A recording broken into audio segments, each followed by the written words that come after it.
विठ्ठल आवडे प्रेम भाव देह भाव पालटला। प्रस्तुत प्राप्त प्रसंग निवडलेला अभंग विश्वमान्य विश्वभूषण विश्वाधिकार विश्वप्रिय चिन्मयी स्वरूप असणारी अधिकार संपन्न साधू श्रीमंत श्री जगद्गुरु तुकोबाराय यांच्यावर देवाच्याही पलीकडचं अतूट प्रेम करणारे महान भगवत भक्त संत शिरोमणी निळेपराय यांचा प्राप्त प्रसंगी निवडलेला अभंग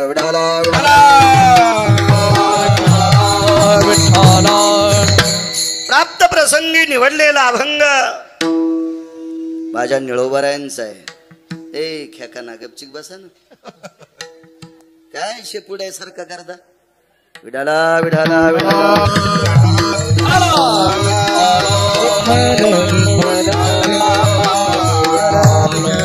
प्राप्त प्रसंगी निवडलेला अभंग देवाचे अत्यंत लाडके भक्त आध्यात्मिक क्षेत्रातील वारकरी संप्रदायातल्या आधारयू लोकांचं वाक्य निळोबाराय शेवटचे संत मोठ्या लोकांचं वाक्य। अशा परम पावन विटेवरच्या मालकाच्या अंतःकरणातल्या भक्तांचा अभंग आहे निळोबारायांचा। निळोबाराय या अभंगाद्वारे नेमकं वारकरी कोणाला म्हणावं, भक्त कोणाला म्हणावं, भागवतकार कोणाला म्हणावं, रामायणकार कोणाला म्हणावं, कीर्तनकार कोणाला म्हणावं याचं मूर्तिमंत प्रकरण आजच्या जिवंत उदाहरण आजच्या अभंगाद्वारे पटवतात।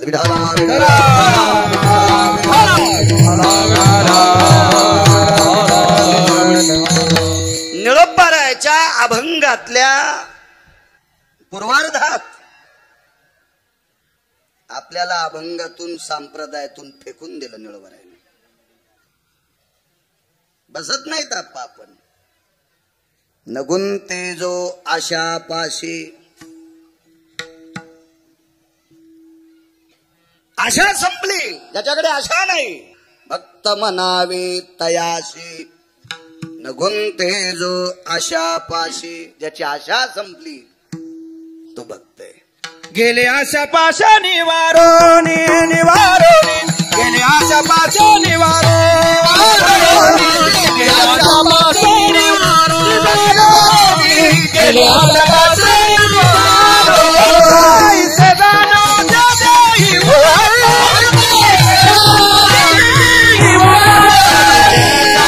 निवारोनी निवारोनी, गेले आशा पाशा निवारो, आशा पाशा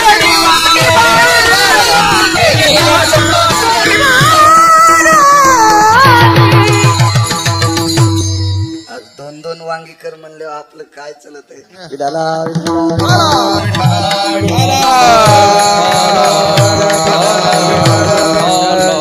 आशा निवारून गेली।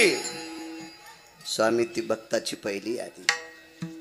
दुसरी यादी अहंकार निरशिला, ज्याचा क्रोध गेला पाहिजे, ज्याचा राग गेला पाहिजे, ज्याचा दांभिकपणा गेला पाहिजे। देहभाव पालटला, देहावरची आसक्ती संपली पाहिजे। तिसरा भाव याच्यातही संपलो तर आपण आरशात बघून पटका बांधितो गिरगावकर माझा छान दिसेल का, आहे का नाही। इथं तर देहभाव पालटला। पुढची यादी आहे निंदा स्तुती नावडे।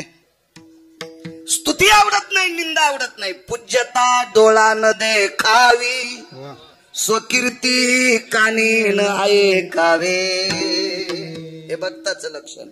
महत्व हरवी, चातुर्य लपवी, विशेपण मिळवी आवडोनी, आळंदीतले मालक सांगतात।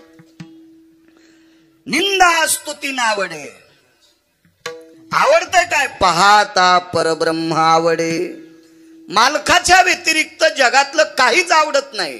तू एकाला आवडसे, तू एकाला आवडसी, तू एकाला आवडसी, तू एकाला आवडसी, सर्व संगी विठाला, सर्व संगी विठ्ठला सर्व संगी विठ्ठला सर्व संगी विठ्ठला तू एकला आवडते आवडती एकला आवडसी तुला आवडसी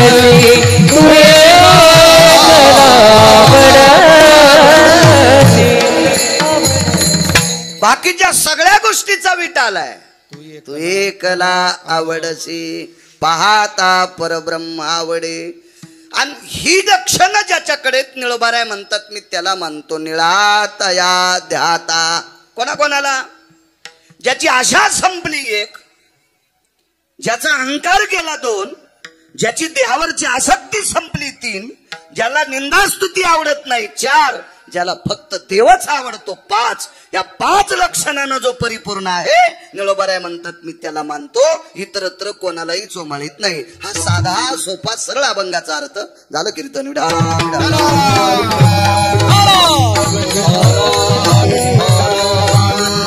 मोठ्या श्रद्धेने, मोठ्या अट्टहासाने, मोठ्या असीम प्रयत्नाने गेल्या 51 वर्षापासून चालत असलेली सात्विक परंपरा, सदाचारी परंपरा, पावन परंपरा, गोडशी परंपरा 51व्या वर्षात पदार्पण आहे. कल्पना करा 50 वर्षापूर्वी काय परिस्थिती असेल स्वामी. असतील का भरपूर गहू, असतील का भरपूर ज्वारी, असेल का भरपूर बाजरी, काय परिस्थिती असेल. म्हणून त्यावेळेला ही सप्ताह सुरू करणारी माणसं एखाद्या वेळेस गावातली बुजुर्ग माणसं, जुनाट माणसं 4-2 नसतील पण आजही त्यांना ते ज्या अधिष्ठानावर असतील तिथे त्यांना गिरगावकराचा नाक घासून प्रणाम. ही परंपरा चालू करणारी माणसं मोठी असतात. गेल्या 51 वर्षापासून बाळ साकोरे ग्रामस्थांच्या वतीने चालत असलेली ही ज्ञानाची ड्युटी, हा धर्मदंड, हा धर्मध्वज, ही धर्माची पताका या ठिकाणी रोवलेली आहे.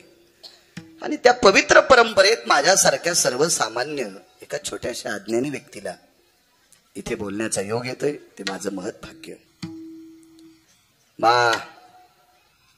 माळसादेवी अशा या जगज्जननीचं अधिष्ठान आहे. जगदंबेचं अधिष्ठान आहे. परम पावन जगदंबा देवी त्याच मानायच्या ज्या देवीला ढवळे लिंब चालत नाहीत, ज्या देवीला कोंबडे बोकडे चालत नाहीत, अशा देवीच्या पुढे आपण डोकं ठेवत जा. ज्या देवीला हे बाकीचा गर्दा चलतो का त्या पांचट देवीच्या पुढे तुमचे डोके वाकी जाऊ नका. विठाला विठाला विठाला.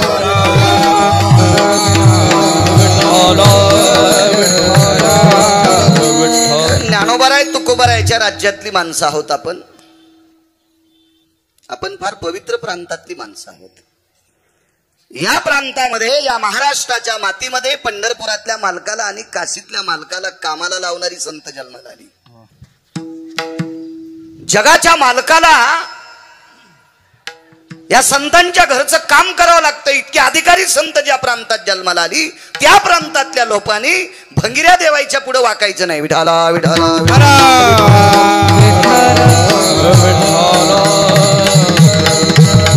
परम पावन बाळसादेवी जगदंबेच्या चरणी साष्टांग प्रणिपात. शारदीय नवरात्र महोत्सव चालू आहे. हा शारदीय नवरात्र महोत्सव म्हणजे नारी शक्तीचा उत्सव आहे. नारी शक्तीचा जागर आहे. स्त्री शक्तीचा उत्सव आहे. त्या परम पावन भारत देशात सर्वात मोठी श्रीमंती काय असेल तर या देशाची स्त्री आहे. ज्या घरी कुलस्त्रिया राज्य राणी व संपत्ती. या देशाची सर्वात मोठी जर भव्य दिव्य संपत्ती कोणती असेल, सात्विक सदाचारी पुण्यशील संपत्ती कोणती असेल तर या पवित्र देशाची स्त्री आहे. कारण रयतेचे राजा छत्रपती शिवाजी महाराज याच पवित्र भारत देशातल्या महाराष्ट्राच्या मातीतील एका परम पावन स्त्रीच्या कुशीत त्यांचा जन्म झाला. हा रयतेचा राजा 5वा राजा आहे. भारत देशाला लाभलेला 5वा राजा. राजकारणातलं 1 नंबरचं तत्व द्वारकाधीश कृष्ण परमात्मा. 2 नंबरचा राजकारणी विदुर काका. मधले सोडून द्या. पाचवे रयतेचे राजा छत्रपती शिवाजी महाराज. या पवित्र देशामध्ये धर्माची अत्यंत बुलंद तोफ महाराणा प्रताप याच भारत देशातल्या पवित्र स्त्रीच्या पोटी जन्माला आले. माऊली महावैष्णव ज्ञानोबराय, तुकोबराय, नामदेवराय, चोखोबराय, नाथबाबा, सावता महाराज, शेना महाराज, रविदास महाराज, कबीर महाराज, मीराबाई, जनाबाई, मुक्ताबाई, सखुबाई, दादा याच पवित्र भारत देशातल्या स्त्रीच्या पोटी जन्माला आले. इतकं परम पावन रत्न. आणि हे 9 दिवस स्त्री शक्तीचा जागर असतो, नारी शक्तीचा उत्सव असतो. म्हणून हिशोबात उपास धरी जा. कारण या भारत देशातल्या पवित्र लोकांची संकल्प आहे, या देशातली स्त्री बलवान असावी, शक्तिशाली असावी, सकुशल असावी, महिना महिना साबुदाणा खाऊन आथरुणाव पडणारी नसावी. आता दसरा झाला की यांचे हेमोग्लोबिन तपासा 7 वर, 8 वर, 6 वर. सगळ्या बायकांची भरती हॉस्पिटलमध्ये. मालकाने सप्ताहामध्ये 5-10 माणसं घरी जर चहा दूध घ्यायला आणले, दारात मालकाचा बूट वाजल्याबरोबर लागलीच बाईनं अंतरून सावरायचं, या या या चहा करू का दूध करू. नवऱ्याने 10-5 माणसं घरी नेल्या, कुठेच इकडे झोपलेली गळून गेली. ती म्हणते चहा पाहुण्याला करा, मला जरा सध्या उठता येईन, पाजा तुम्हीच. अशी नवऱ्याची बेइज्जती करणारे तुम्ही नाहीत. हिशोबात उपासधारी जा. जगदंबेच्या पुढे साष्टांग दंडोत घाला. ती म्हणत नाही माझा उपवास धरा, साबुदाणा खा, शरीर खराब करा असं जगदंबेनं सांगितलं नाही. जे उपास ज्ञानोबराय तुकोबरायने सांगितले ते उपास धरायचे. भंगिराईनं सांगितलेले उपास धरू नका, मरून जाता. विठाला विठाला विठाला.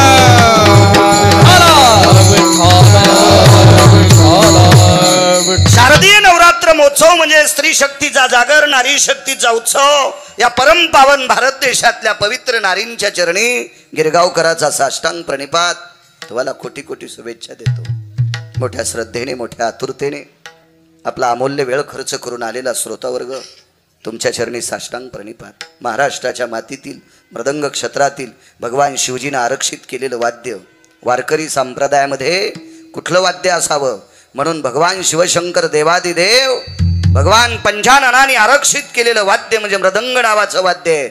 आणि या वाद्याची ज्यांच्यावर अतूट कृपा झाली, या महाराष्ट्राच्या मातीतील बुलंद तोप भरतजी महाराज पठाडे आहेत, त्यांनाही प्रणाम.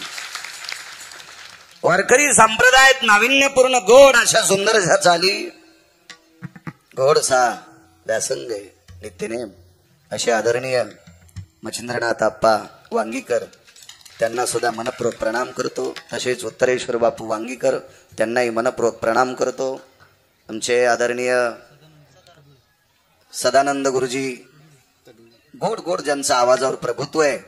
आणि आमच्यात मी जिथं राहतो तिथलेच आमचे सोपान महाराज, त्यांचाही आवाज अत्यंत गोड मार्मिक आहे, त्यांना सुद्धा प्रणाम करतो. बाजूचे आदरणीय हरिभक्तीपरायण उद्धव महाराज, त्यांना सुद्धा प्रणाम. तुम्ही बेलूकर चाकूरकर, तुम्हालाही प्रणाम. आदरणीय स्वामीजी, या परिसरातला अत्यंत मार्मिक, तात्विक, जुनाट, पारमार्थिक क्षेत्रातलं रत्न जुन्या लोकांना मानावं लागत असतं. कारण सांगू का, जी माणसं मोठ्यांना मानतात तीच माणसं मोठी होत असतात. आणि जी माणसं मोठ्यांना झिरकाडतात ती हरामखोर पोत्र्याच्या पण लायकीची राहत नाहीत. विठाला विठाला.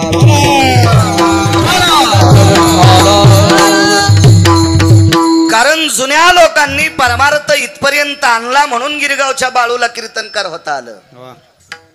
मागच्या लोकांची कृपा आहे, मागच्या लोकांची कृपा. स्वामी तुम्हाला सुद्धा धन्यवाद, प्रणाम. पाठीमागे उभी असलेली माझ्या ज्ञानोबराय तुकोबरायच्या नामाचा जयघोष करणारी ही सर्व वारकरी मंडळी, विनेकरी, मस्तक माझा पायावरी या वारकरी संतांच्या या परिसरात जास्त येण्याचा योग आदरणीय वारकरी संप्रदायावर अतूट प्रेम करणारे बऱ्यापैकी महाराजांचं त्यांच्याकडे येऊ जाऊ असतं असे शिवाजी काका जगताप, त्यांच्यामुळेच जास्त येण्याचा योग या भागात येतो. काका सोबत आलेत, काकांना सुद्धा प्रणाम. सानप काका तुम्हाला सुद्धा प्रणाम. हरिभक्तीपरायण आमचे चैतन्य महाराज नागरे, त्यांना सुद्धा मनपूर्वक प्रणाम. उपस्थित बऱ्यापैकी श्रोता वर्ग आहे. तुम्हाला सर्वांना प्रणाम करतो. साऊंड सिस्टीम वाल्यांना धन्यवाद देतो. मी माझ्या अभंगावर येतो. विठाला विठाला.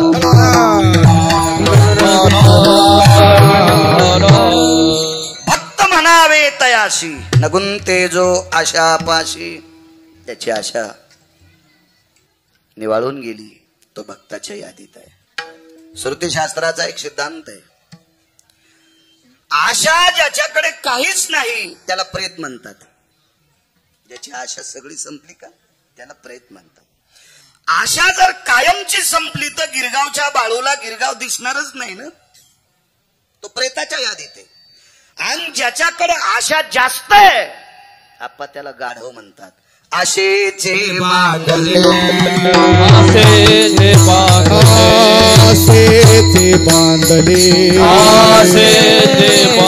तुका म्हणे वाया गेले तुका म्हणे वाया गेले तुका म्हणे वाया गेले तुका म्हणे वाया गेले तुका म्हणे वाया गेले तुका म्हणे वाया गेले तुका म्हणे वाया गेले तुका म्हणे वाया गेले बांधले तुका म्हणे वाया गेले आशेचे बांधले तुका म्हणे वाया गेले तुका म्हणे वाया गेले तुका म्हणे वाया गेले. जीवनात लोणचं जितकं असतं का तितकी आशा संप्रदायात मान्य करते. लोणचं इतकी वर्ण इतकी नाही. लोणचं थोडस वापरत असते तेवढी आशा ठीक आहे. नियम नाही त्याला कुत्र म्हणले. नित्य नेमावीन अन्न खाई तू श्वान नियम नाही त्याला कुत्र म्हणले ना. अति नियम ज्याच्याकडे त्याला गाढव म्हणले. मधल्या चौकटीत चलतो तोच परमार्थिक आहे. पंढरपुरातले मालक सख्या बहिणीकडे गेले. असावी आशा असावी असावी. ज्याला आशा नाही त्याला प्रेत म्हणतात. प्रेतास्तितम यम यत सर्वान कर्मानाम विशुद्धो भय व्याप्तियाम नैराशस्तते वच.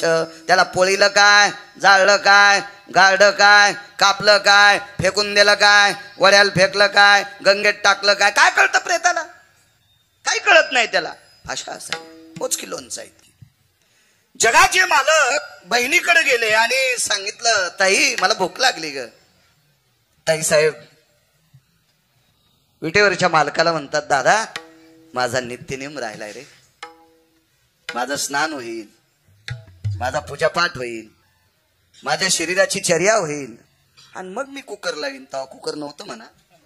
आणि मग तुला जीव घालीन. मला सांगा प्रत्यक्ष जगाचा बाप घरी आल्यावर पुन्हा कोणाची पूजा करते. बोट कापल्याचं निमित्त प्रसंग पहा भागवतातला लक्षात येईल तुमच्या. अतिनियम नाही. अतिनियम ज्याच्याकडे तो गाढव आहे. आणि नियमच नाही त्याला कुत्र म्हणते. मधल्या मार्गात चालायचं प्रापंचिक लोकांनी. तुम्ही आम्ही सांसारिक माणसं आहोत आपण मधल्या टप्प्यात चालायचं. अशा नाही असं म्हणायचं नाही. असावी असावी. अशाच जर नसेल तर उद्या रजिस्टर कोणाच्या नावाच्या करून देतात. तुम्ही कोणाच्या घरी म्हणून जाता मधल्या चौकटीत. मालकांना असं सांगितलं नाही की सगळीच आशा फेकून द्या. पण इतकी आशा नसावी. आपलं रान मोठं करायचं आणि बाजूच्याच बारीक करायचं. इतकं रांधरून दिलं इतकं रांधरून दिलं डांबरावर ऊस लावला. डांबरावर ऊस लावला डांबरावर ऊसला लावताना बरं झालं पण मठार मेल्यावर मडच बाहेर काढता येईन.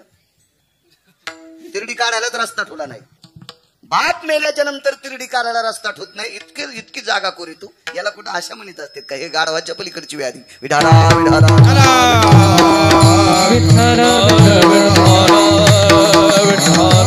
निळोबारायला एका तात्विक व्यक्तीने प्रश्न केला. एक दोन मुद्दे मानतो तुम्हाला. निळोबाराय ज्यांना मानतात त्यांचे मुद्दे तुमच्याकडे मानतो की निळोबारायला कोण आवडतात.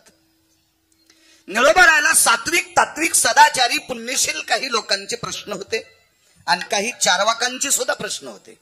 चारवाक कोणाला म्हणायचं. जन्माला आपल्यात येतात आपल्या सोबत राहतात आपल्या सोबत मोठे होतात आपल्या सोबत जेवतात खातात फिरतात आणि आपलीच वाभाडे काढतात. यांना चारवाक म्हणतात. चारवाक म्हणजे दुसरी लोक कोणी नाहीत. आपल्यातलीच लोक आपल्यातलीच लोक. चारवाक कोणाला म्हणायचं. ज्या तोंडानं स्तुती करते जेने मुखी स्थावी त्याचे पाठी लावी आयची अधमाची आती आयची अधमाची आती जेने मुखी स्थावी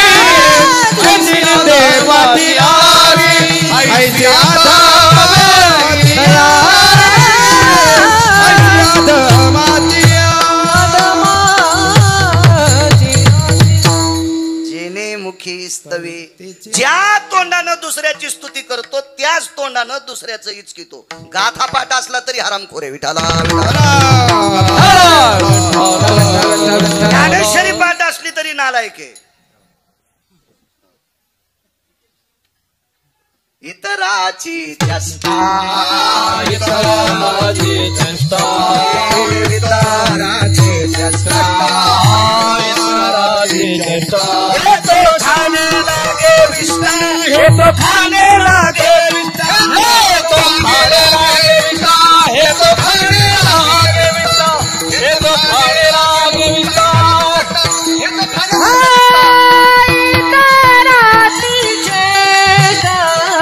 हे तो खाने हे तो खाने लागे विषा हे तो खाने लागे विषा हे तो खाने लागे विषा हे तो खाने लागे विषा हे तो खाने लागे विषा हे तो खाने लागे विषा. इतराची चेष्टा हे तो खाणे लागे विष्टा. विष्टा कळती ना खाली येऊन कशाला सांगू. जास्त घाण खाल्ले इतकं पाप लागतंय. घाण खाल्ले इतकं पाप. याला चारवाक म्हणायचं. चारवाक. ममत्वान महत्वेशिम श्रेष्ठत्वा जायते आपाम कनिष्ठ भवेशु रांढेषु तेषु पापः. हे सगळे पुरावे कशातले सांगायला गुत घेतलं का मी. एक भडवा मला भेटलाय कशातले लिहिलेले. म्हणलं सुंबळ्या तो थोत्तर पुरत नाही ना. तू खालचं खात जाय. शेपोडीनं खालचं खावा उठाने वरचं खावा. तू कशाला उठाच्या नादी लागतो. विढाला विढाला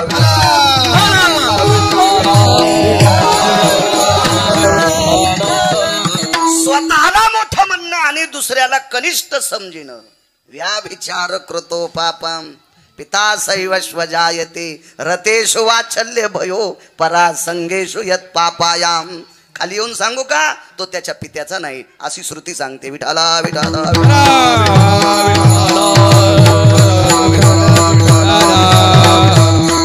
अशा चारवाकांनी सुद्धा प्रश्न केला की आशा संपलेली तुम्हाला आवडतात असे तुम्हाला पाहायला भेटले का. आणि सात्विकांचा सुद्धा प्रश्न. ते निळोबराय होते. ते काय गिरगावचा बाळू नव्हता गुटकभर पाणी घेऊन दुसऱ्याला आंघोळ घालणारा. ते निळोबर आहे. कोणाला म्हणायचं निळोबर आहे. अहो देवाला परत करावं. इथे तुझं लागी प्रार्थिल्या वाचून सरपंचाला रामराम नाही घातला तर ते मोठा मशिवानी फुगतू. इथल्याला नाही म्हणालो आम्ही. मी आमच्या तिकडे सांगायला. तिकडे गेल्यावर इकडे झटकायचे. दुसरे आणू तरी कुठून. ग्रामपंचायतच्या सदस्याला रामराम नाही घातला तर तो फुगतो. सोसायटीच्या मेंबरला रामराम नाही घातला तर तो फुगतो. हे सगळे कोण्या दिवशी बटन दाबून मारायचे ज्याच्या हातात ते त्याला जगाचा बाप म्हणतात. आणि त्याला सरळ सरळ येऊ नको म्हणणं किती राग येईल. पण नाही आला कारण हे तत्वानं वागणारी लोक होती. ही ज्यांच्या धमक आहे ते निळोपार आहे. हे चारवाकाला याला भेणारी व्यक्ती थोडीच ती. परत त्याला पाकिटाचा संबंध नव्हता ना त्याच्यामुळे भीती नव्हती. यजमान नाराज होईल का आपल्याला जाताना चाक आणील का याची भीती तुम्हाला आम्हाला. त्याला काही गरजच नव्हती ना. त्याच्याकरता ते भीत नव्हते. निर्भीड माणसं होते. चारवाकालाही समाधान होईल आणि सात्विकाचं समाधान होईल असं उत्तर दिलं की मला ज्याची आशा संपली ती माणसं आवडतात. त्रेतायुगात पंढरपुरातल्या मालकाने एका मुलाचा बाप मारला. क्रता त्रेतायुगामध्ये पंढरपुरातल्या मालकाने एका सात्विक सदाचारी पुण्यशील मुलाचे वडील मारले. बाप वडील एकच ना. बोलण्याची भाषा वेगळी. वडील मारले. आई हुशार होती. आईनं सांगितलं बाळा पंढरपुरातल्या मालकानी जरी माझ्या कपाळावरचं कुंकू पुसला असेल म्हणजे तुझ्या बाबाला जरी मारला असेल पण लक्षात ठेव झेंडा त्याचाच धर. बरे तू झेंडा त्याचाच धर. याला म्हणायचं आई सात्विक. याला म्हणायचं आई सदाचारी. याला म्हणायचं आई पुण्यशील. ती या भारत देशातली स्त्री होती. ती किती मोठ्या आहात माझ्या माईंनो तुम्ही. इतक्या मोठ्या आहात. त्या मुलाला भरतबॉस सांगणारी बरीच लोक होती. त्याला कमी लोकांना सांगितलं नसेल आपण तू विटेवरच्या मालकाचा झेंडा धरू नको असे बरेच लोक म्हणले असतील. बरेच जण म्हणले तुझ्या बापाला ज्यानं मारलंय त्याचं तू काय भजन करतोस. अशी सांगणारी लोक होती. पण त्याचा विश्वास त्याच्या आईवर होता. भक्त म्हणावे त्याशी याच्यावर बोलतो. कोणाला भक्त म्हणायचंय? आणि आईच्या विश्वासावर ठाम राहिलेला पुत्र त्याच मालकाचा झेंडा धरला. कालांतराने पंढरपुरातल्या मालकाने त्याच्या युद्धातला सेनापती केलं त्याला. त्याचं नाव आहे नामनिष्ठ अंगद, धर्मनिष्ठ अंगद, वारकरी अंगद. अंगदाला सेनापती पद देऊन टाकलं. वेगाच सांगतो भक्त म्हणावे तयाशी. सुवेळेच्या ठिकाणी पंढरपुरातले मालक म्हणजे प्रभू रामचंद्र सुवेळेच्या ठिकाणी 18 पद्म वानर 72 कोटी रीत 56 कोटी गोलांगुळ हे सगळे घेऊन तिथं पोचले. उद्या युद्धाला 1-2 दिवसाला सुरुवात होणार आहे. चर्चा विनिमय झाला, मीटिंग लावली. त्या बैठकीमध्ये मारुतीरायाला आमंत्रित केलं. माझ्या पैठणच्या मालकांच्या हुकुक्तीनुसार निष्ठावंत वारकरी येऊन जन्मला मरकट, वैष्णवा माझी अतिश्रेष्ठ, हनुमंत मनावया कनिष्ठ, ऐसा पापिष्ट कोण आहे.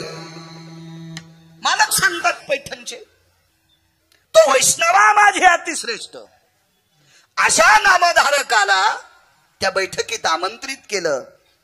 आणि त्या नामधारकाला मारुतीरायांना विटेवरच्या मालकांनी प्रभू रामचंद्रांनी सांगितलं, हनुमंत जी प्रभू जी जी जी जी. अरे निकषांती असं तय झालंय की रावण काही सीतेला देत नाही. रगिले रावण, रगिले रावणाच्या 14 गोष्टी तपासा, त्याच्यातली एक गोष्ट तपासा. रावणासारखा बुद्धिवादी व्यक्तीच नव्हता कोणी. मी नाही सांगत, एकीकडे रावणाची निंदा करणारा मीच बरं, पण सांगतो ना यादी, तुम्हाला सांगतो यादी. इतका बुद्धिवादी रावण की रावण इतका चतुर होता, त्याने 127 विद्वान जवळ ठेवते. 127 विद्वान. त्याच्यापैकी 1 नंबरचा विद्वान होता, त्याचं नाव होतं तत्वकुंभ. या तत्वकुंभाने 14 विमान तयार केलते. विद्वान किती असेल लक्षात घ्या. आईसाहेब बसल्या त्यावेळेला विभीषणाची मुलगी टाळ्या वाजून नाचत होती. टाळ्या वाजून म्हणजे तिचं अंतकरण आनंदानं तल्लीन झालं. तर सीतेने विचारलं, काकाशी मिली बघतेस? तू चुलत्याशी मिळालेली आहेस. तुझा काका बाहुबलाने या विमानात बसून मला लंकेत घेऊन जातो आणि तू नाचती. ऐक म्हणले सीते, काळजी करू नकोस, राम जिवंत आहेत म्हणून नाचायले. तर सीतेनं सांगितलं, मला धरताना तू रडत होती, विमानात टाकल्या हसतीस, असं तुला काय कळालं? कोणी निरोप केला राम जिवंत आहेत? ऐक म्हणे सीते, मैत्रीण होती ना, आलं तुला बोलत होती त्रिजटा सीतेला आवाज कधीच बोलली नाही. रामायणात बघू नका, वेगळ्या पुराणात घुसा, मग लक्षात येईल तुमच्या. त्रिजटेनं सांगितलं, सीते तुझ्या कपाळावरलं कुंकू जिवंत आहे, तुला कळालं कसं? मला कळत नाही म्हणे, विमान सांगते. या विमानाला विधवा स्त्रीचा पाय लागल्यावर विमान जळून जात आहे आणि तू बसल्याच्या नंतर विमान जळत नाही, याचा अर्थ तुझे मालक जिवंत आहेत. काय विद्वान असेल आप्पा तो विमान करणारा? काय विद्वान असेल तो? त्याचं नाव आहे तत्वकुंभ. तेव्हा अर्थशास्त्रात एक नियम होता, ज्याला मोठं व्हायचं का त्यानं चांगल्याला आपल्याकडे बोलवा. आणि चांगले जर आपली लायकी नसल्यामुळे आपल्याकडे येत नसतील तर आपण चांगल्याकडे जा. आपण चांगल्याकडे जा. रावणाची लायकी होती याच्याकरता त्यानं चांगली आणली, आपली लायकी नाही ना, एवढी लोक आपल्याकडे बोलवायची. आपण त्यांच्याकडे जा. मोठं झाल्याशिवाय राहतच नाही. पण आपलं नेमकं कसं होतं माहितीये का? कुत्र्याला नाद असतो हातीला भोकायचा, कुत्र्याला नादच असतो हातीला भोकायचा. पण कुत्रे कधीच डसत नाहीत. कुत्रे बी हुशार असतात. हत्तीला डसलं की आपण बोचरे होतो. हत्तीची त्वचाची इतकी स्वामी कठीण असती. कुत्र डसलं की त्याच्या त्वचेत घुसलेले दात पुन्हा वापस येतच नाही. कुत्र बोचरच होत.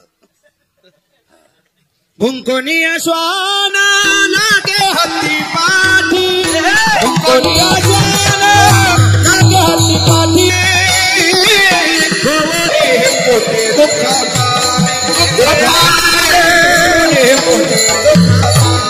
भुंकोनिया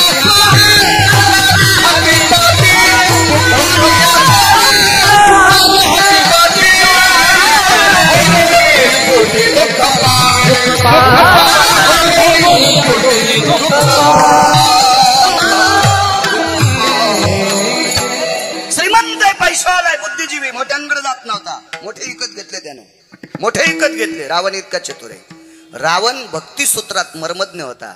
मी नाही म्हणायचं. काशीतले मालक रावणाला मानित होते. मालक रावणाला मानित होते. तुमच्या विद्वत्तेला भरतबुवा लोक मानतेत म्हणून 3 जिल्हे ओलांडून इथं आलात ना. तुमच्या गायनाला आप्पा, बापू, सोपान, सदानंद गुरुजी, बाजूचे महाराज, तुमच्या विद्वत्तेला सन्मान आहे म्हणून इकडे आलात ना. म्हणून किंमत आहे ना. एरवी कोण किंमत दिली असती? ही झाला आपला प्रश्न. रावणाच्या विद्वत्तेचा आप्पा इतका सन्मान होता, इतका सन्मान. ज्या गावाची वास्तुशांती करायला रावण बलीला, त्याच्या विद्वत्तेवर काशीतले मालक इतके प्रसन्न झाले, ते गावात देऊन टाकलं. वास्तूच्या पूजेला बलील तर रावण, वास्तूच्या पूजेला. आणि मंत्र आवडले, त्याचे मंत्र आवडले. काय मंत्र असतील? या लाक्षम बुधभयोस्थित मिमग्रध्वजन्याय या सर्वं वास्तु पुरुषां दोषा निवारण हितार्थायं मम ग्रहे चिरकाल यत् संरक्षिता अप्राप्तो प्राप्त रमाधिष्ठितं यत् लोकत्रय भूषित पुण्य पुण्यकालायं अर्थेषु संपन्ने राजाश्रय मंडितां पूर्णकीर्तियो यज्जायते ध्वज सर्वास्थितयं लहरश्यापं पतिर्निरायं यज्जायते कृतियः नैवं गिरगावकर लिखितम्. या सगळ्या गोष्टी या लंकेत पदार्पित व्हावा. आणि आईसाहेब म्हणलं इतका चांगला ब्राह्मण भेटलाय, देऊन टाका त्याला. बुद्धिवान कमी असेल रावण? एवढी बुद्धी रावणाची तल्लक. बऱ्यापैकी गोष्टी आहेत रावणाच्या. पण वारकरी संप्रदायानं रावण बेदखल केला फक्त एकाच गोष्टीमुळे. या पवित्र देशातल्या श्रीमंतीकडे त्यानं वक्रदृष्टीनं पाहिलं. ती या देशातली स्त्री आहे. मालकांचा एक पुरावा आहे. आपली बायको सोडून जगातल्या प्रत्येक स्त्रीला जर विटेवरची मालकीन समजलं तर आपली संपत्ती जळती का? परावी अनारी रखुमाई समान. परावी अनारी रखुमाई समान. मानलिया धन काय वेचे. मानलिया धन काय वेचे. परावी अनारी रखुमाई समान. परावी अनारी रखुमाई समान. मानलिया धन काय वेचे. मानलिया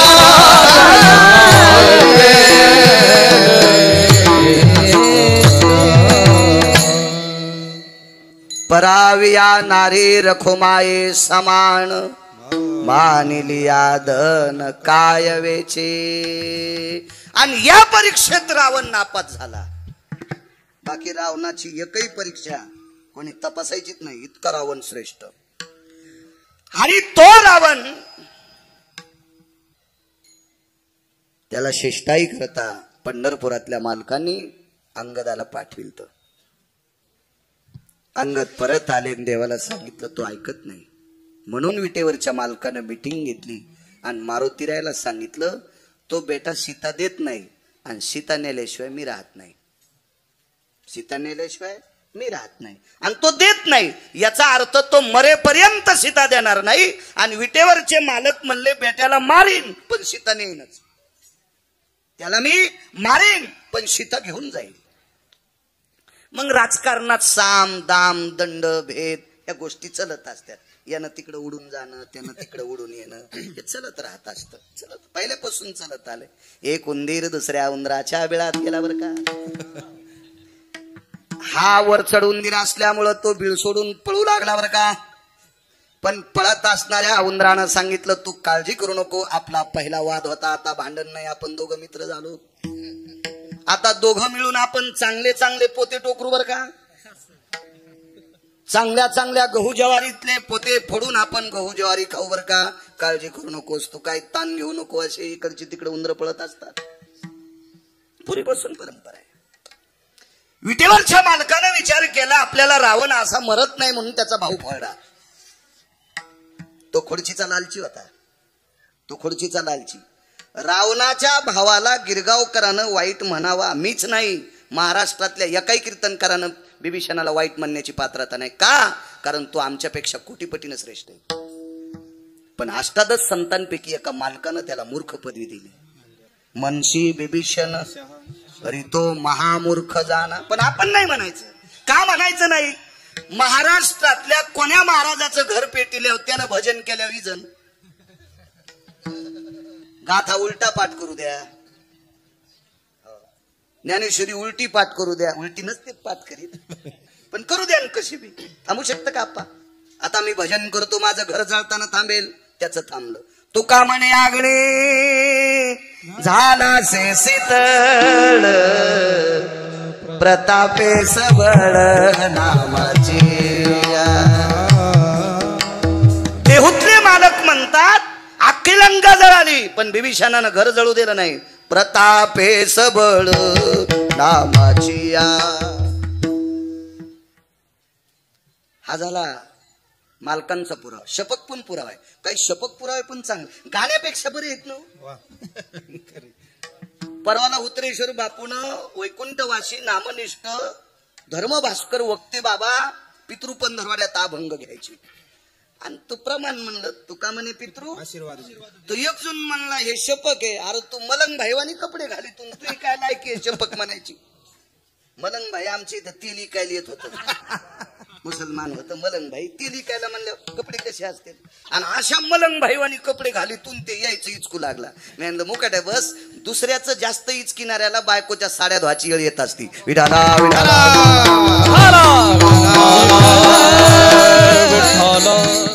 या प्रत मधले नसल नागपूर प्रत मधले अभंग असतील, गाण्यापेक्षा चांगले आहेत ना. ऐका नाही, एक शपथ पुरावा आहे. आग लगे लंका में हलचल मचाई, विभीषण की कुटिया कैसे बचाए, कैसे बचाए. अख्खी लंका जळाली. इथं मालकाचा पुरावा पोषक प्रतापे सबळ नामाचे. देऊतले मालक सांगतात नामाच्या बळावर, भजनाच्या बळावर त्यानं घर जळू दिलं नाही. म्हणून आमच्यासारख्या कीर्तनकारांनी बिभीषणाची चेष्टा करायची नाही. ती मालकाची ताकद आहे म्हणती. अष्टादश मालकांपैकी या बिभीषणाला फोडलं प्रभू रामचंद्रांनी. घेतलं पंढरपुरातल्या मालकांनी जवळ मीटिंग बसली. भक्त म्हणावे तयाशी हे सांगत होतो. मला उसाला पाणी देताना गवत उपटायचा नाद आहे म्हणून लांबताना. नाही तर आता लोक तर 2-4 पुरावे आणले असते. ते नादच पडला. ते काय बरं खुरपायचं काम पडत नाही पुन्हा. मग हनुमंत जी इथपर्यंत आलतो आम्ही. मारुतीराय म्हटले जी जी प्रभू जी जी जी. अरे रावण सीतेला देत नाही. बर काय करावं लागेल मालक? युद्ध ठरलेलं आहे. ठीक आहे मालक, रावण मारावा लागणार आहे. जी मला नंतरची चिंता आहे रे हनुमंत. काय चिंता प्रभू? अरे रावण मारल्याच्या नंतर आपण लंका कोणाला द्यायची? कोणाला द्यायची लंका? कोणाला विचारलं माहितीये? एका संन्याशाला. 19 संन्याशापैकी 1 नंबरचा संन्याशी मारुतीराय. अहो कुठल्या खेळात बसवा, खेळी या माझी.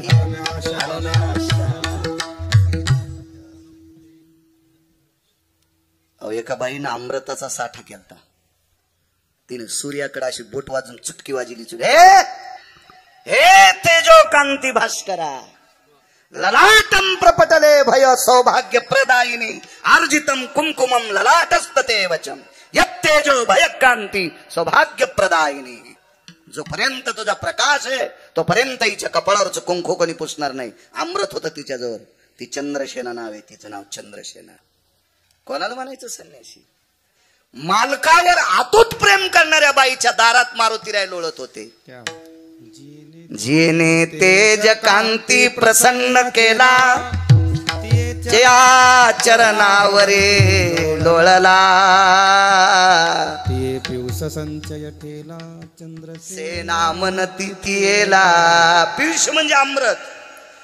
नवऱ्याची सेवा करणाऱ्या बाईच्या पायाखालची माती आपल्या अंगाला लागावा इतकी पतिव्रता स्त्री श्रेष्ठ असते. महाराजाला काजू टाकून दूध देती आणि नवऱ्याला टायमाला भाकरी देत नाही अशी बाई ज्या भागात आहे त्या भागात पाऊस कमी पडतो. आणि वालीचा पुत्र माझा झेंडा धरतोय, माझ्या पक्षाचा सेनापती आहे. वालीला बोलवता का? म्हणले बोलून आणतो मी, पण कसा करता? काही नाही म्हणले, रावण मारल्याच्या नंतर लंका आपण वालीला देऊ. बिभीषणे नंतरचं पान आहे, नंतरचं पान आहे, नंतरचं आपण अंगदाला देऊन टाकू. तर मारुतीरायानं सांगितलं, प्रभू सेवके करावे सांगितले काम, या न्यायानं मी भक्त म्हणावे त्याच्या, मी जातो अंगदाला बोलायला, पण अंगद लंका स्वीकारणार नाही. अगोदर लक्ष्मणजी थोडेसे तापले. लक्ष्मण तापणं स्वाभाविक आहे ना, कारण तो अवतारच त्यांचा होता ना. स्वभाव असतो, तो स्वभाव असतो. लक्ष्मण अवतार शेषाचा होता. तुम्ही दाबणासारखा सर्प असला त्याला असं काळी न करा. झोंबे खवळीला टाकळतो, झोंबे खवळीला टाकळतो, झोंबे खवळीला टाकळतो, झोंबे खवळीला टाकळतो. शांती रूपे नमनावा भला, झोंबे खवळीला टाकळतो, टाकळतो, झोंबे खवळीला टाकळतो. सर्प शांती रूपे नमनावा भला, झोंबे खवळीला टाकळतो.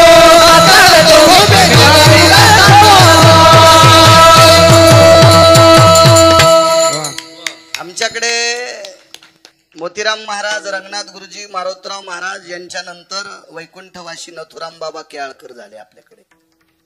आणि नथुराम बाबा केळकर म्हणायचे, असं प्रमाण दिलं की कोटीची नोट. दाबल्यासारखा सर्प जरी असला तरी थुत्तरवरी करीतो, म्हणून शेपटी कोण मारित नाही. कोणी कोण हाणते?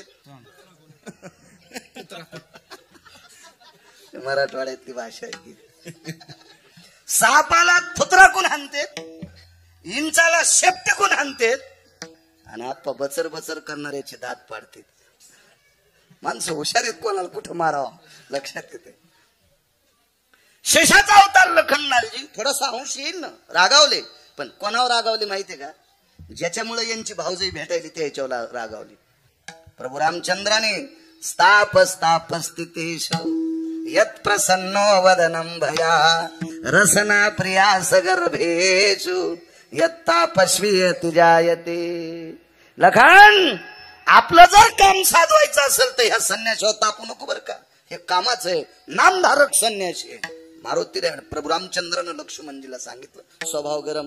काय म्हणे हनुमंता, कस काय घेणार नाही ते, तो म्हण त्याला घे म्हणून लंका.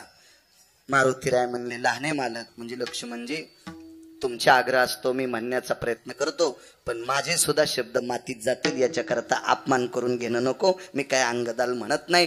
बोलाव इकडं, बोलून आणतो म्हणले. अंगदाला सांगितलं, अंगदा, मालकांनी, लहान्या मालकांनी, मोठ्या मालकांनी तुला बोलवलंय, तुम्ही चला ना. नाही म्हणे, तूच जाय बाबा, मला कशाला, मी संन्याशी माणूस, मागणं पुढं फुफुटा उड, तू संसारिक जाय बापू, तुला बोलवलंय, जाय तू मध्ये. आणि मग अंगद आतमध्ये गेल्याबरोबर दोन्ही मालकांना प्रणाम केला. भक्त म्हणावी तयाशी. प्रभू रामचंद्राने जवळ घेतला, अंगदाच्या पाठीवर थाप टाकली. काय नशिबवान लोक असतील, देव त्यांच्या पाठीवर थाप टाकीत होता. आणि असायला पशु होते, वानर होते, पाला खाणारे होते, पण विटेरचा मालक थाप टाकली पाठीवर. थाप. अंगदा जी जी, अंगदा एक बोलू, रावण थोडा मगरुरीला आलाय रे. तुझ्यासारख्या सात्विक माणसानं समजून सांगू नाही, तो काही ऐकत नाही. त्याला फार बोललो, फार बोललो. तुम्हाला एक माहितीये का, कुत्र्याला किती चोंबाळा, एका माणसानं कुत्र्याचा गुण बदलण्यासाठी सोन्याची पालखी तयार केली. सोन्याची बिके बैसविले, त्याचे भुंकाने न राहे उगले, त्याचे भुंकाने न राहे उगले, त्याचे भुंकाने न राहे. सोन्याची बिके बैसविले, त्याचे भुंकाने राहे उगले, त्याचे भुंकाने राहे, त्याचे भुंकाने राहे. 10-5 मिनिटं कीर्तन शिल्लक करू आज, काय ताण नाही. सोन्याच्या पालखीत कुत्र बसिल, त्याचे दुर्गुण जावा.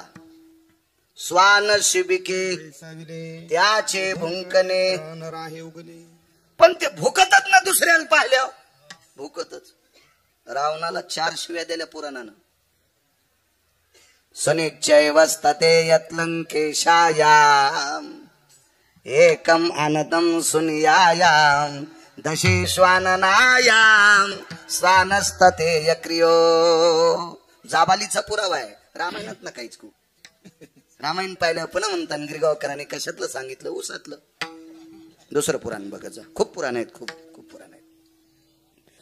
हे 10 तोंडाचं स्वान आहे ते, चबर चबर बोलते, ऐकत नाही ते, ऐकत नाही. मग त्याला मारावं लागेल. मी तर त्या दिवशीच मारित होतो प्रभू, पण मला तुमचा आदेश नसल्यामुळं मी इतक्या रागात आलो की त्याचा मंडप 80,000 खांबाचा खांद्याला चिटकून आलता.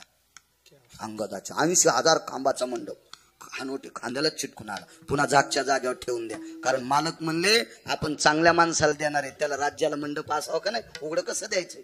काय चाणक्ष असेल तो अंगद. आणि अंगदा तो रावण मारल्याच्या नंतर लंका तुला द्यायची.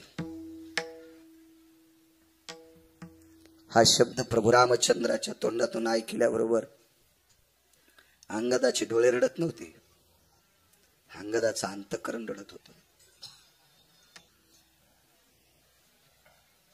लक्ष्मणजी जवळ न येता लांबून शब्द फेक केला, हे अंगदा 7 कोटी घर सोन्याचे आहेत, त्या ठिकाणचे दगड सुद्धा परीस आहेत, पाषाण परीस, अख्खी जमीन सोन्याची आहे, जाबुनंद नावाच्या सोन्याची आहे.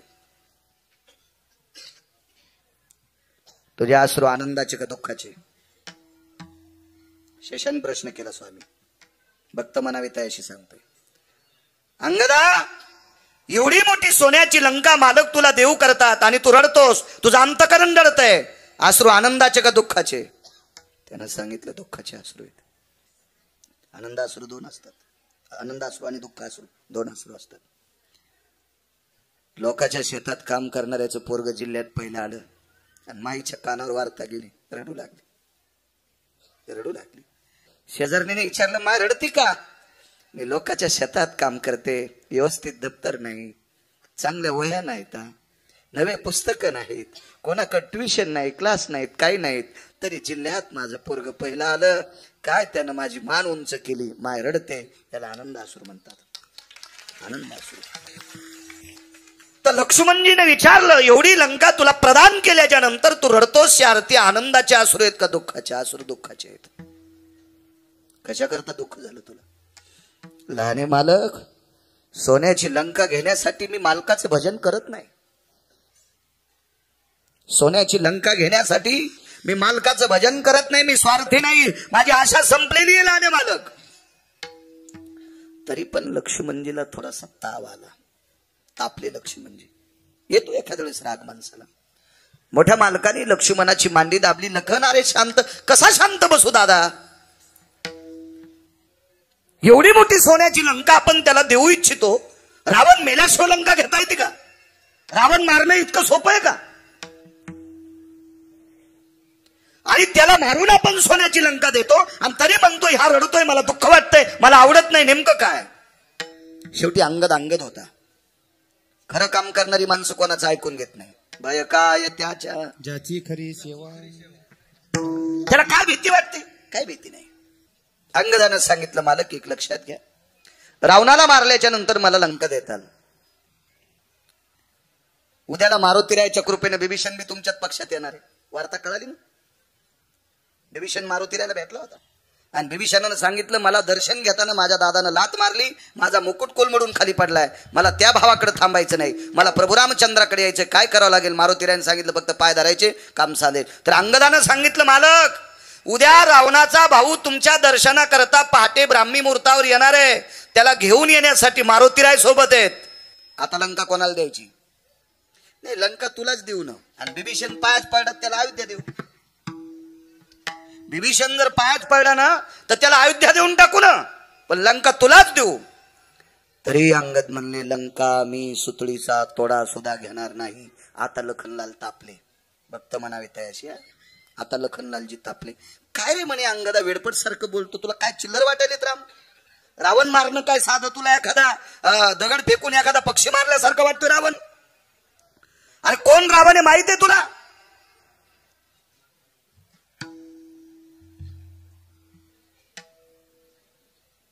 अंगदानं सांगितलं, रावण मला बऱ्यापैकी माहिती आहे, लहाने मालक तुम्हालाच माहित नसावा.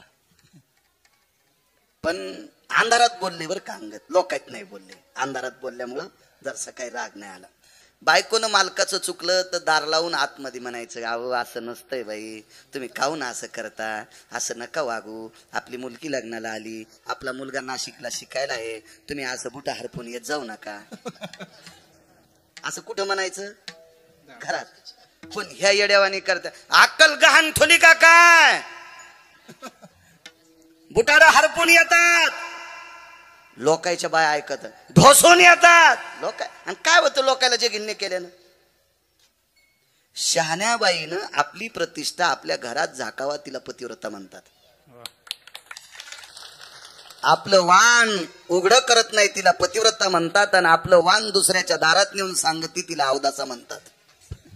7-8 जणी नवऱ्याला नीट बोलत नाही, तुम्ही उभ्या राहा पटकन, लवकर उभ्या राहा, लवकर, माग बघूत नका तुम्हीच, पटकन मी नाव घेईना, उभ्या राहा पटकन, उभ्या राहा. हे माग काय बघायची बाई, उभी राहा.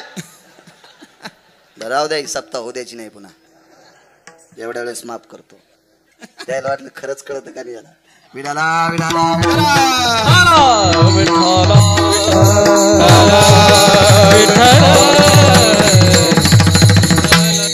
वा. अंगात म्हणले प्रभू रावण किती माहित आहे हे मला चांगलं माहित आहे, एखाद्या वेळेस तुम्हालाच माहित नसेल. लखनलालजी म्हणले मला म्हणतो का असं, पृथ्वी माझ्या डोक्यावर आहे. पृथ्वी कोणाच्या डोक्यावर होती? शेषाच्या. लक्ष्मण कोण होते? शेष होते. पृथ्वी माझ्या डोक्यावर आहे. इथं चिमटा घेतला बरं अंगदानं. मग पृथ्वी जर तुमच्या डोक्यावर आहे तर मग सीताई साहेब कुठे होत्या? लंका पृथ्वीच होती ना. मग पृथ्वी जर तुमच्या डोक्यावर आहे तर लंका अशोक वाटिका कुठे होती? पृथ्वीवर. मग पृथ्वी तुमच्या डोक्यावर असताना अशोक वाटिका पृथ्वीवर असून तुमची भाऊजाई कुठे आहे तुम्हाला पत्ता नव्हता, आणि तरी तुम्ही आमच्या नाकात काड्या घालता. कोण म्हणाले? शेषाला वानर बोलायले, वानर वानर वानर बोलायले, वानर वानर.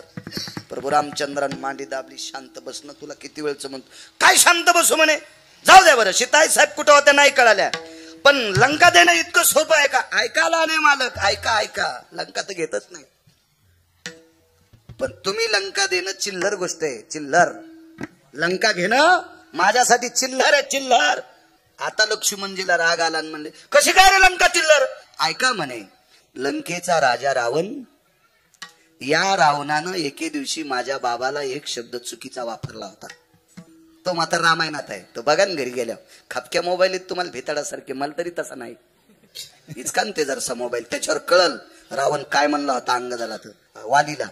एक शब्द चुकीचा वालीचे अंतःकरण तुटेल असा रावणानं शब्द वापरला, म्हणून वालीला राग आला आणि रावणाची भुरकुटी धरली डाव्या हातानं, आणि डाव्या हातानं उजव्या हातात रावण बगलात दाबला.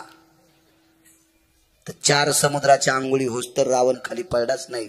मोठ्या बैलाच्या काशीत एखादा गोचिडा असतो का, तसा गोचडासारखा रावण वालीला वाटत होता. मग रावणापेक्षा वाली श्रेष्ठ का वालीपेक्षा रावण श्रेष्ठ? रावणापेक्षा 28 पटीनं वालीची ताकद मोठी होती. मी सांगत नाही, वैकुंठवासी माधव महाराज मगर म्हणायचे 28 पटीनं ताकद वालीची मोठी. बगलात घेतलं. अंगद हा प्रभू रामचंद्राकडे बघत नाही भरत. अंगद पाहत होता स्वामी लखनलालजीकडे, लहाने मालक, लंकेचा राजा रावण जर माझ्या बाबाच्या बगलात होता आणि माझ्या बाबाचा जर लंकेवर डोळा असता, दुसऱ्याच्या धनावर डोळा असता, तर टमाट दाबल्यासारखा रावण बगलात चुरा केला असता. कोणी? वालीनं. मग लंका कोणाला भेटली असती? वालीला. माझे बाबा गेल्यावर कोणाला? लखनलालजी म्हणले तुला. मग ऐका, मी अशा बापाचा मुलगा आहे की जे दुसऱ्याच्या धनावर त्याचा डोळा नाही. मी अशा पित्याचा मुलगा आहे की ज्याचा दुसऱ्याच्या धनावर डोळा नाही, आणि भजन मालकाचं करावं आणि लंका स्वीकारावी. मी तो अंगद नाही, मी तो अंगद नाही. हा प्रसंग सांगत असताना निळोबरायचं अंतःकरण असं थरथर पुलकित होत होतं. आणि निळोबराय चारवाकाला आणि श्रुतीशास्त्राला सांगतात, या संप्रदायामध्ये विटेवरच्या मालकाचं भजन करणारे लंकेला लाथ आणणारी माणसं अंगद आहेत. मला ती भक्त आवडतात. म्हणून पहिलं भक्त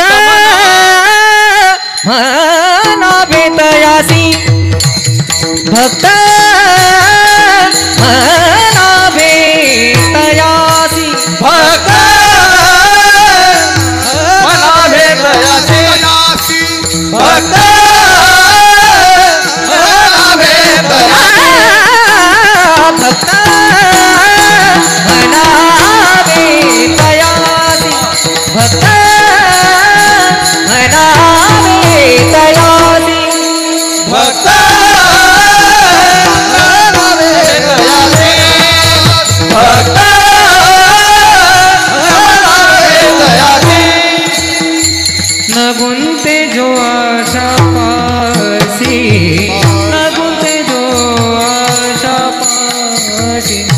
गुंते जो आशा पासे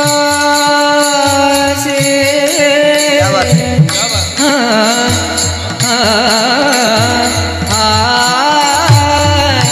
रे न गुंते जो आशा पासी रे आशा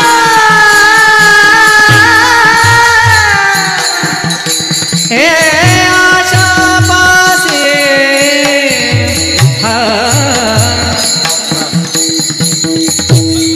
आशा पासी प्रेरणा आशा पासी आशा पासी आशा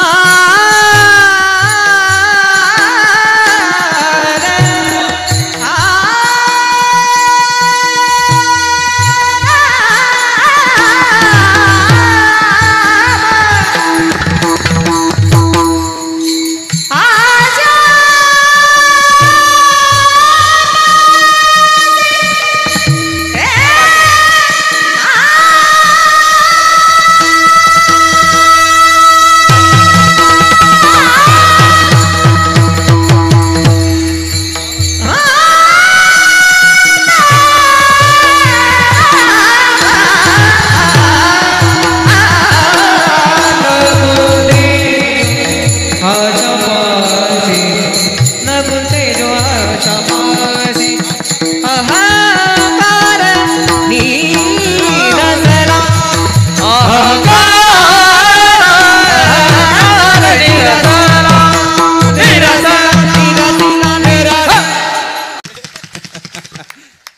बुलंद तोफेत महाराष्ट्राला लाभलेले गान कोकिळा वा वा. नाही स्वीकारली अंगदाना लंका भक्त म्हणावे तयाची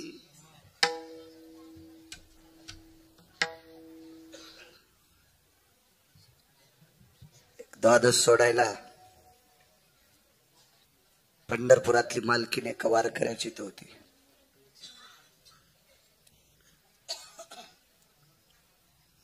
ती द्वादशी होती मंगळवारची,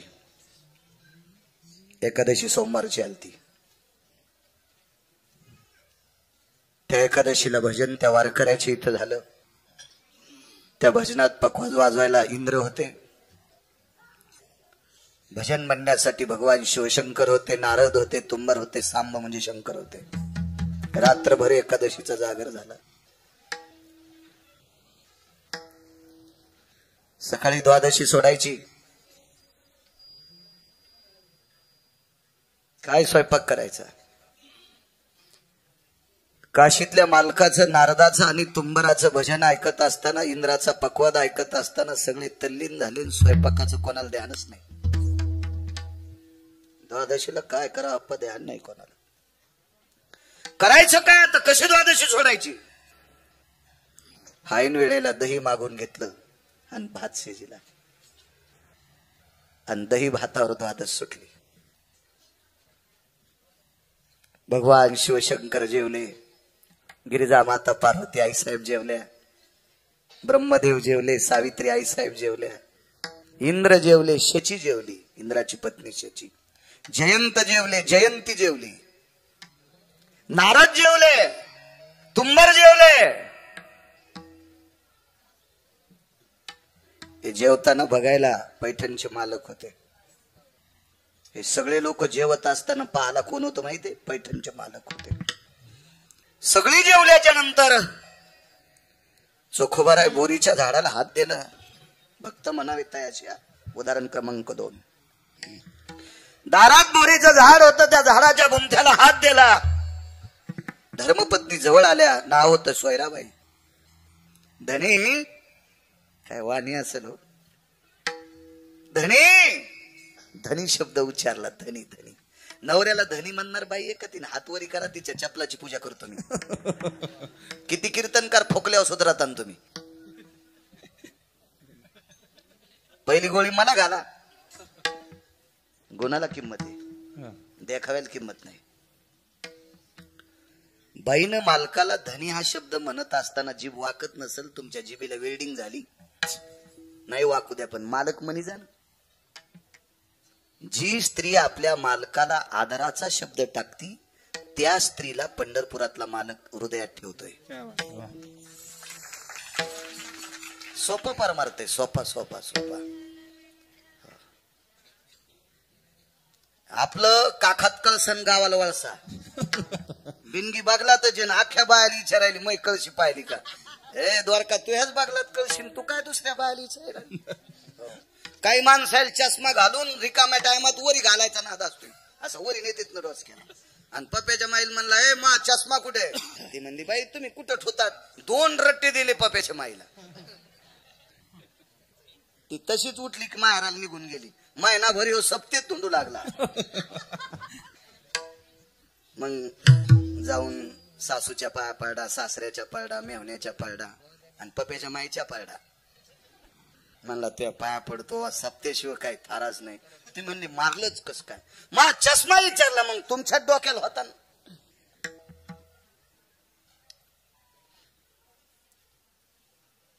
आपलं आपल्या जवळ असते, आपल्याला कळत नाही. तुझं पाशी इथं बसलेल्या तरुणांचा सर्वात मोठा देव आहे तुमचे मायबाप. मायबापाचं दर्शन घेणाऱ्यानं भारतातल्या कोण्याच महाराजाच्या नाही पाया पडत तरी चालतंय, पण मायबापाचं दर्शन न घेता महाराजाच्या थैल्या वागीत असेल तर तो भाडवा आहे. विठाला विठाला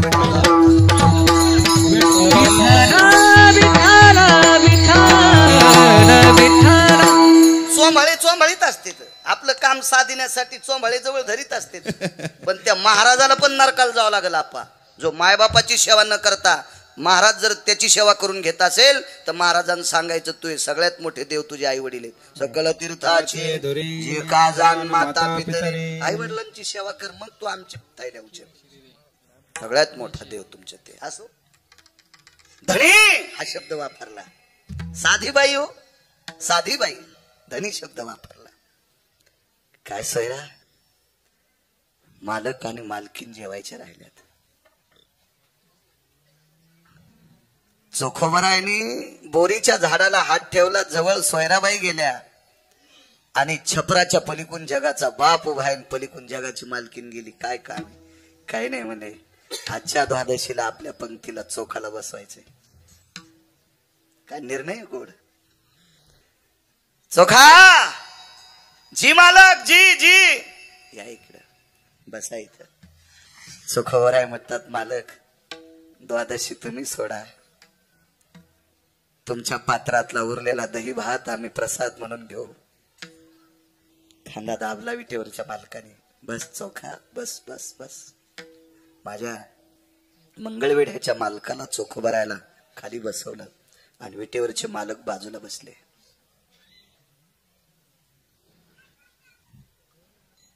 मालकीन हुशार आहेत विटेवरच्या.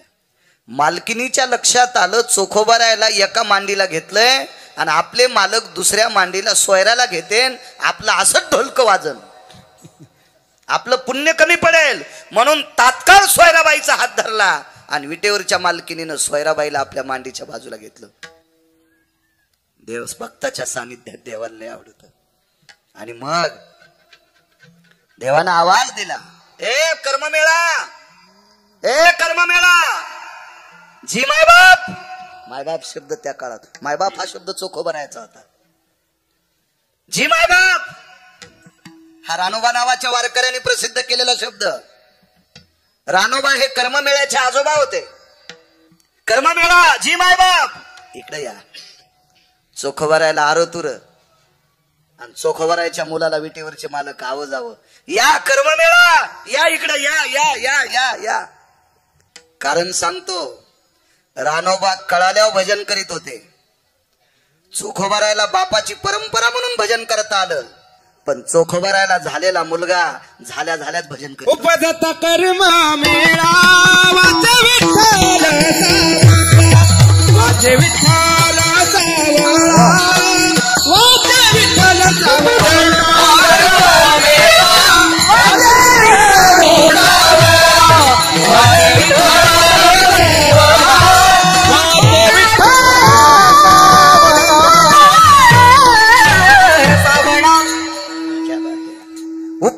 देवाची कर्म मेळान वाचे विठ्ठल सावळा. जन्माला आल्याबरोबर विटेवरच्या मालकाचं नाव जेवर. कुठं बसलं जेवताना माहितीये? कर्म मेळा मांडीवरी. मालकांचा पुरावा आहे आप्पा. जेवत असताना द्वादशी सोडत असताना विटेवरच्या मालकाने चोखोबाराय मांडीच्या जवळ घेतले आणि चोखोबारायचा पुत्र मांडीवर घेतला आणि पहिला दह्याचा आणि भाताचा घास स्वतः खाऊ घातला आणि उष्ट्या बोटानं मग भात आपण खाल्ला. एक जण म्हणला गिरगावकरांच्या गोळ्या संपल्या असतील का? त्या काळात अस्पृश्यता किती होती बघत होतो आपण. आपल्या सगळ्यांच्या जन्माच्या अगोदर आपा तुम्ही असताल, बापू तुम्ही, सोपान, सदानंद गुरुजी तुम्ही, तुमच्या लहानपणी अस्पृश्यता जास्त होती. तुमच्या लहानपणी विशिष्ट प्रकारच्या काका तुमच्या पण लहानपणी थुकायचं असेल तर गाडग्यात थुकावं लागत होतं बरं. मग 700 वर्षापूर्वी किती अस्पृश्यता असतील. गिरगावकरांच्या गोळ्या संपल्या असतील. विटेवरचा मालक चोखोबा सोबत कसा जेवल आणि चोखोबाचा मुलगा मांडीवर घेऊन त्याला भात कसा खाऊ घालील आणि त्याच्या उष्ट्या बोटानं आपल्या तोंडात भात कसा घालील. त्याला म्हणलं सोमळ्या माया गोळ्या नाही संपल्या. मी काय तिथं पाहिला नव्हतो पण विटेवरचा मालक चोखोबाराय सोबत जेवला हे पाहण्यासाठी पैठणचे मालक होते. एका जनार्दनी आईसी चोखियाची मात, एका जनार्दनी आईसी चोखियाची मात, जेवी पंढरीनाथ त्याच्या सावे, जेवी पंढरीनाथ त्याच्या सावे. एका जनार्दनी आईसी चोखियाची मात, एका जनार्दनी आईसी चोखियाची मात, जेवी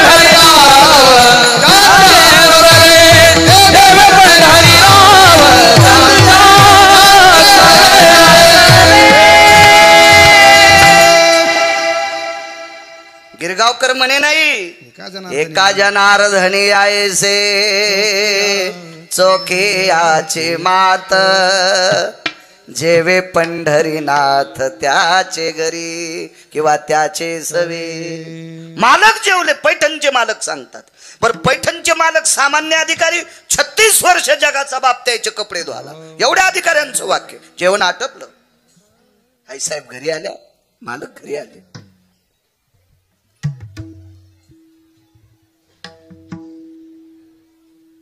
चोखोबारायच्या गळ्याला बिटी मारली.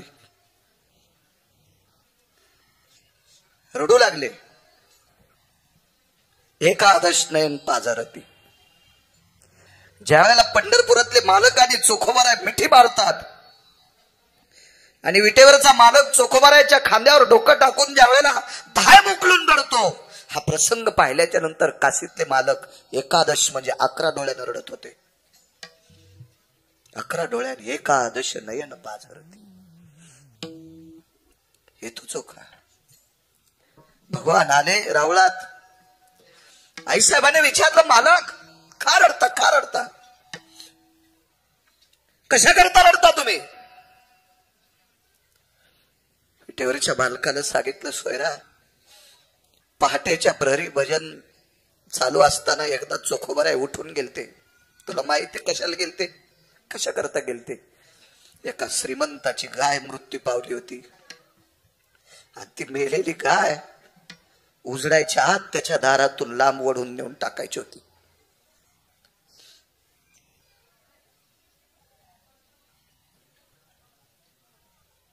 मग मालक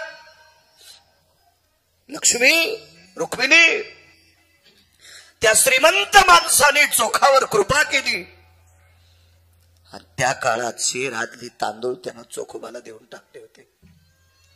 त्याच्या कष्टाच्या दामातले तांदूळ होते ग भाताला. त्यानं पहाटेच्या प्रहरी गाय ओढून नेऊन टाकली रे मृत झालेली आणि त्या तांदळाचा भात द्वादशी सोडायला होता. एक पुरावा आहे. द्वादशीच का सोडली त्याचा पुरावा आहे. सोमवारी एकादशी विमान उतरले पंढरीसी, विमान उतरले पंढरीसी. एकादशी सोमवारी, सोमवारची एकादशी. सोयरा ही परिस्थिती आहे चोखोबाची. मालक ध्यान काही त्यांना घेत नाहीत, घेत नाहीत, घेत नाहीत. ह्या लोकांच्या तळपायाला चिटकलेल्या मातीची पण बरोबरी करू शकत नाहीत आपण. काही लोक त्यागाच्या गप्पा हाणतात, पैसे ठरीत नाहीत आणि कमी दिल्यावर दुसऱ्या तारीख घेत नाहीत. अशा नाटकाचा लय उता आलाय. वळवळ वळवळ सळसळ करते.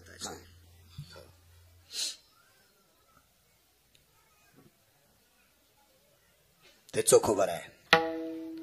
आई साहेबांना सांगितलं, मालक मी चोखोबाला श्रीमंत करू का? पेटीवरचे मालक म्हणले शांत बस, शब्द वापस घे. मला नाही करता आलं, तू कोण करणार? ऐका म्हणे मालक, मी करते श्रीमंत. भक्त म्हणावे तयासी, एवढाच पुरावा ऐकायचा. आपला वेळही संपत आहे. आई साहेबांनी देवाचं न ऐकता गरुडाला सोबत घेतलं. गरुडाला आवडत नव्हतं बरं रुक्मिणी सोबत आई साहेबासोबत जायचं, कारण गरुडाला माहित होतं मालक जे सांगतात ते खरं. देव चतुर किंवा चतुरा तो शिरोमणी, गुण लावण्याची खाणी, मुकुट सकळा मणी, धन्य तुझी विठोबा. जाणवणी अंतर्वर्त तसे त्याला कळतंय ना, हा घेत नाही. विवेक आहे, विवेकाचं टोक आहे. अहो माणसं म्हणते तो माझ्यासारखा चालू कोणीच नाही. मग तू यासारख्या चालूला जनजन्माला घातलं, तो किती चालू असेल याचा विचार करावा ना. माझ्यासारखा हुशार कोणीच नाही, मग तुला कोणी जन्माला घातलाय? तो किती हुशार असेल याचा विचार करावा लागेल की नाही? आईसाहेब ऐकल्या नाही. 9 वेळेस लक्ष्मी आईसाहेब विरोधात गेल्या देवाच्या. 9 वेळेस. भारतात अशा 27 स्त्रिया आहेत, एकता बी नवऱ्याच्या विरोधात नाही. त्याच्यापैकी एक रावणाची बायको, रावणाची पत्नी. विरोध सांगू नवऱ्याच्या विरोधात. त्या बाईचा पोटचा मुलगा मृत्यू पावला, त्याचे तुकडे झाले 3. भुजा पडली दारात, डोकं पडलं प्रभू रामचंद्राच्या पक्षात, हे शरीर पडलं युद्धभूमीत. आणि डोका आणण्यासाठी मंदोदरीनं नवऱ्याला विचारलं, मालक मी जाऊ का डोका आणायला प्रभू रामचंद्राच्या पक्षात? जाऊ नकोस. नाही गेली. आताची बाई असती तर काय म्हणली असती? मेले तू अक्कल गाण थोडी करे, मग पोटचा गोळा मेलाय रे, त्याचं डोकं आणायला चालले रे. हे तर लय साधा शब्द वापरलाय, लय पलीकडे बोलली असती हल्लीची बाई. नाही गेली बाई, नाही गेली बाई. आईसाहेब 9 वेळेस चुकीचं केलं. एकदा सांगू तुम्हाला, राधाईस राणी ज्या वेळेला मांडीवर बसल्या प्रभू रामचंद्र आपलं विटेवरच्या मालकानं राधा राणीला मांडीवर बसलं, त्यावेळेला आईसाहेबाला राग आला, खालीवरी बोलल्या आणि दिंडीरवनात खाली आल्या. 9 पैकी 2 प्रकार सांगितले. बाकीची घरी गेल्यावर पाहण गुत्त थोडं घेतलंय. बघा जा बघा जा. त्याचं कारण सांगू का ठेवायचंय? ज्या वेळेला तुम्ही विद्वान होताल का, त्यावेळेला आमचे लोक ग्रंथ वाचून कीर्तन करतील. आणि तुम्ही कोणी सांगितल्यावर टाळ्या वाजितान का, मग आमचे लोक असंच यालाची बेलाला शिमग्याच्या तेलाला बेल वाया गेले ग बाय बाय, तिकडच घसरून गेले. बोलती नाही वाचिस का तू? आहे का? तुम्ही जितके हुशार होतान तितकं कीर्तन करताना आमचा कष्टा घामानं वाला व्हावा, इतके तुम्ही हुशार पाहिजे. इतके हुशार. पाहुणी ग्रंथ करावे कीर्तन. गेले आई साहेब. सीताई साहेब 3दा मालकाच्या विरोधात. एक जण म्हणला, महाराज काय सांगायचं तुम्हाला, रेषा मालकानं सांगितलं होतं वलांडायची नाही म्हणलं, तू कोणाचं रामायण ऐकलं सुमळ्या? रेषा वलांडू नका असं प्रभू रामचंद्र म्हणले नव्हते, ते लखनलालजी म्हणले होते. हे इथलं तिथं चिटकू नकोस रे. असं रामायण सांगितल्यावर मरतील श्रोते रे. हे लक्ष्मणाचा विरोध, रामचंद्राचा नाही. 4 वेळेस प्रभू राम, 3 वेळेस प्रभू रामचंद्राच्या विरोधात. लक्ष्मी आई साहेब 9 वेळेस चूक केलं. बघा, गरुडाला सोबत घेतलं आणि गरुडाला सांगितलं, गरुडा हिरिया मानिका पाचू षडवैरुण्य. हिरे माणिक पाचू, माणिक नावाचा माणूस नाही बरं, माणिक एक, षडवैरुण्य पाचू, पाचुंदा नाही. हिरे सुप्त जय अशा 5 घागरी भरल्या. विनतेची या सुते पराक्रम केला, द्रव्य राशी विस्तारिला, पापनाशिनी तिरे. विनतेचा पुत्र गरुड यानं पराक्रम केला. 4-5 घागरी पायात पकडल्या आणि पापनाशिनीच्या तीरावर म्हणजे गंगेवर म्हणजे चंद्रभागेवर लिंबाचं झाड आणि त्या लिंबाच्या झाडाखाली 5 घागरी टेकून दिल्या. त्या भजन करत होते.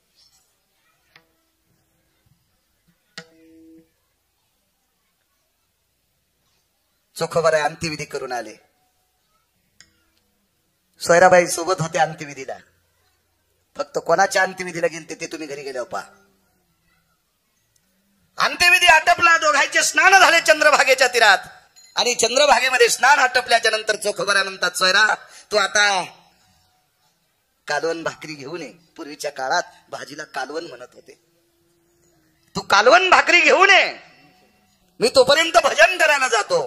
तर सोयराबाईनं चंद्रभागेच्या पात्रातून सांगितलं, आज लिंबाखाली घाण आहे,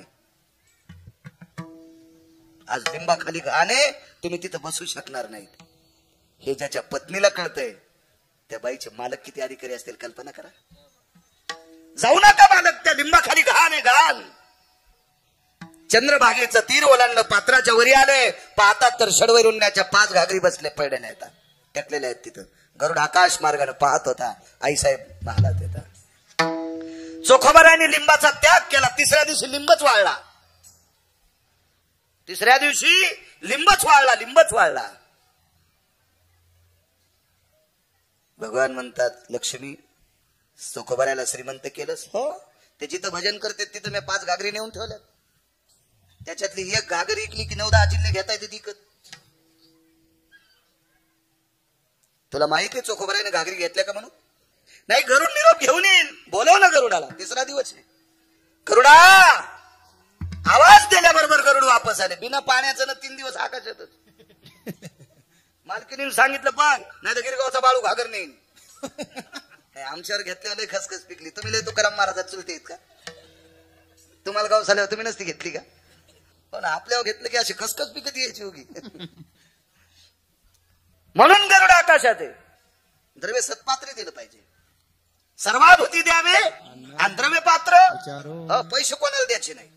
एक जणानं कपडे वारकऱ्याचे होते, वारकरी नाही, कपडे महाराजाचे होते. म्हणजे महाराज कोणते बी असू शकते, पण वारकरी कोणी नसू शकते, हे लक्षात ठेवा. महाराज कोणते असू शकते, महाराज कोण्या बी देवाचे असू शकते, पण वारकरी कोणाचे बी नसते, इतकं लक्षात ठेवा. मग महाराजाचे कपडे घातल्यामुळे एक जणानं 100 दिले आणि त्यानं 69 रुपयाची पेली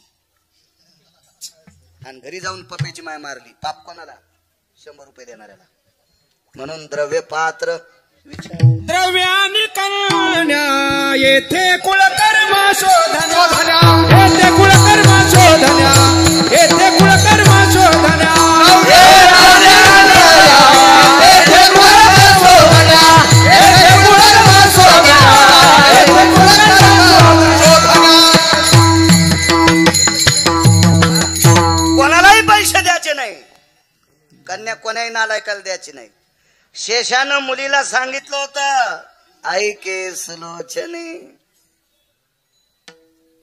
येत धारयम शिरसाति प्रविष्टयम आनंता स्थित सहोदरम शेषायाम सकन्या भवम वरुताति भयम त्यागेशे लंकेशायाम.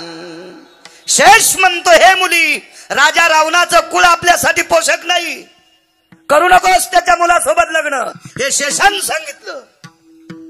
पण सुलोचनेनं इंद्रजिताला स्वीकारलं, वैधव्य पत्करावं लागलं. शानी माणसं देत नव्हते कुठं बी. आणि असं वरपंग पाहून तर पुरी नाही दिल्या पाहिजे. डेकोरेशन वाल्याला. आम्ही एकदा पैठणच्या वारीला चाललो, वाऱ्याला जात असतो मी, वाऱ्यात कीर्तन घेत नाही. मग आपलं 12 महिने सुरूच आपलं चलत राहते, वाऱ्यापुरते मग कीर्तन. परवालाच आपल्याला कोणतरी त्र्यंबकच्या वारीत एक जण म्हणला, मी इतके देतो. म्हणलं, मी स्टेजवर नाचणारी बाई आहे का, मला इकत घेतो पैशांचा सुंबळ्या?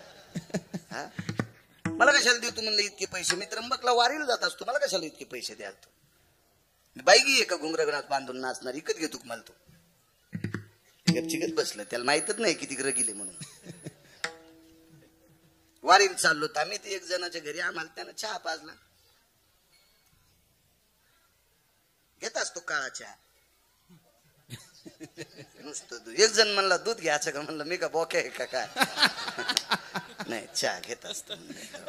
आणि पुन्हा काय कायचं, कपात घेता का कशात? मी म्हणलं, बुटात दी, पण तो घातल्याला नसावा. हाय का ना, काय काय आगा भलते नियम होले मटेचे. कशात पितून काय पितून बुटात पितू का कपात पित नाही कशात. आमच्या इथे इकडे ते शेजारच्या गावात माणूस होतो एक रगील, तुम्हाला माहिती ते होते ना सोबत लय दिवस. त्यानं एक कपात चहा पिनत म्हणून सगळ्याला कपात तूप वाढण गरम गरम पुरणपोळ्या हे होते तिथेच. तर त्यानं ती पुरणपोळी कपातल्या तुपात बुडून खाऊ लागलो. मी त्याचा हात धरला. मी म्हणलं तुम्ही कपात चहा पित नाहीत ना. ते म्हणलं महाराज हे तूप आहे. आणि मी म्हणलं मग तूप दुधाचं होतं आणि चहा घासल्याटाचं होतं. आगाव नाटक आहेत ना ह्या काळात. किती इडपटपणा आहे का नाही आगावपणा करणं. हे असे नियम नाही. वारकरी संप्रदायामध्ये हे बास्कळ नियम नाहीत. अशुभ ते शुभ होणे टाके. अशुभाला शुभ करण्याची ताकद वारकरी संप्रदायात. हे कशाला भंगारे कोण पाहे वीर विठ्ठलाचे गाढे शुभ होऊन टाके. इतकी ताकद या संप्रदायात. हे भंगारे नियम आपल्याकडे घ्यायचं काम नाही. सात्विक माऊली असावा, वारकरी असावा, गळ्यात तुळशीची माळ असावा, दारात तुळशी वृंदावन असावा. त्या बाईनं कन्या घुगऱ्या केल्या तरी आनंदाने खावा. हो 4 कोटीचं घर आहे. घराच्या भिंतीला पाहिल्याबरोबर सगळं पाकिस्तान दिसायले. औषधाला कोणाच्या गळ्यात माळ नाही. आणि बाईनं गावरान तुपातला शिरा केला पण चपला काढ्याच नाही. ती म्हणली महाराज आमच्या घरात किचन मध्ये वापरायची सुद्धा चप्पल आहे. 3,500 आणलेली मालकानं. म्हणलं बाई अशी एखादी चप्पल आहे का महाराज घरी आल्यावर हाणायची. काय करायचं डेकोरेशन नालायकपणा. काय नाही असो. काय सांगू लागलो. लक्ष्मणानं सांगितलं मुलीला. हा द्रव्य पात्र पाहून द्यायचं. कन्या कुळ पाहून द्यायची. मालकाचा पुरावा आहे. लक्षात घेतलं गरुडानं कोणी एखादा भंगिऱ्या घेऊन जाईल. 3 दिवस गरुड आकाशात उपाशीच. गरुडा जी मालकीन बाई जी हे चोखोबऱ्यानं घागरी नेल्या का. गरुड म्हणला आई साहेब घागरी नेण्याचं लांब सोडून द्या. आपण लिंबाखाली घागरी ठुल्यात असं त्याच्या मंडळीला कळाल्या. मंडळीनं चोखोबऱ्याला सांगितलं लिंबाखाली घाले. आणि ते लिंबाखाली भजनाला न गेल्यामुळं लिंबाला दुःख झालं आणि लिंब स्वतः जळून गेला. निष्पर्ण तो तरु झाला. त्याला पानच राहिलं नाही त्या लिंबाला. त्यावेळेला भगवान लक्ष्मी आई साहेबाला घेऊन त्या लिंबाखाली गेले. चोखा लिंब म्हणून प्रसिद्ध होता. आणि लिंबाच्या झाडात लक्ष्मीचा अधिष्ठान आहे. पिंपळाच्या झाडात विष्णूचा अधिष्ठान आहे. पिंपळ आणि लिंब एकत्रित उगला की लक्ष्मी विष्णू म्हणायचं असं पुराण सांगते. पुराण शास्त्र आहे त्याच्या पाठीमागे. भगवान आई साहेबाला घेऊन गेले तर लिंबाला यथा विचारली. लिंब रडू लागला. गरुड बाजूला उभे होते. लिंबानं धाय मोकलून रडायला सुरुवात केली आणि देवाला सांगितलं प्रभू सगळं माझं आई साहेबानं गरुडानं नासून टाकलं. सगळं माझं आई साहेबानं आणि गरुडानं नासून टाकलं. स्वर्गातलं अमृत शुद्ध करणारा वारकरी, स्वर्गातला अमृत शुद्ध करणारा वारकरी माझ्या सावलीला बसून भजन करीत होता. या दोघांनी इथं घाण ठुली. तेव्हापासून चोखोबराने माझा त्याग केला म्हणून मला जगायचंच नाही. मग चोखोबराय ज्या लिंबाखाली बसतात तो लिंब जर इतकं त्यागाचं प्रतीक आहे तर चोखोबराय किती त्यागी असतील. गुरवरून पोट भरणारा माणूस, रस्ते झाडून पोट भरणारा माणूस, पण नाहीच दुसऱ्याची संपत्ती स्वीकारली म्हणून मालक पहिल्या कडव्यात म्हणतात भक्त मनावे दयासी. भक्त मनावे दयासी.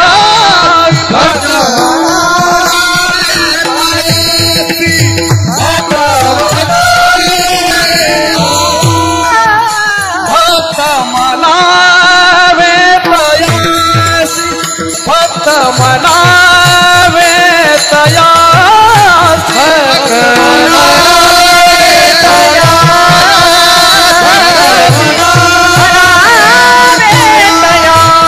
लगुते जो आशा पासी लगुते जो आशा पासी नगुते जो आशा पासी आशा पासी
देवानं हिरे माणिक दिले असतील काय नवल नाही जगताप काका.